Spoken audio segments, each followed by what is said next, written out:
Welcome to my today story channel. இன்றைக்கி நான் சொல்ல போகிற கதை மாசி மாதத்தில் வரக்கூடிய சிவராத்திரியை பற்றியது. புராண காலத்தில் தேவர்கள் துர்வாச முனிவரோட சாபத்தினால தங்களோட வலிமையை இழக்கிறாங்க.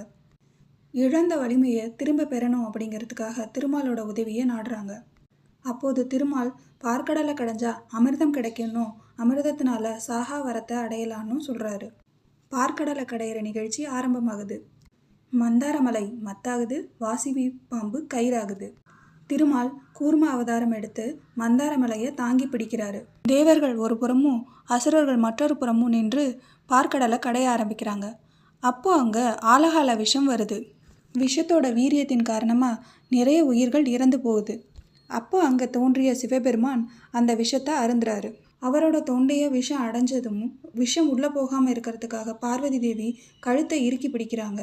அவரோட கண்டம், அதாவது தொண்டை பகுதி நீல நிறமாக மாறுது. இந்த சம்பவத்தினால தான் சிவபெருமானுக்கு நீலகண்டன் அப்படிங்கிற ஒரு பேர் கிடைக்குது. சிவபெருமான் ஆலகால விஷத்தை அருந்தி உலகத்தையே காத்து ரட்சிக்கிறாரு. ஆனால் அந்த விஷத்தோட வீரியம் அவருக்கு மயக்கத்தை உண்டாக்குது. சிவபெருமானுக்கு எந்த பாதிப்பும் ஏற்படக்கூடாதுங்கிறதுக்காக பார்வதி தேவி 4 கால பூஜைகள் செய்து வழிபடுறாங்க. அனைவரும் விழித்திருந்து இந்த பூஜையை நடத்தினதுனால இந்த ராத்திரி மகா சிவராத்திரி ஆனது. நாமும் இந்த உன்னத நாளில் ஓம் நம சிவாய என்று சொல்லி சிவனின் அருளை பெறுவோமாக. நன்றி.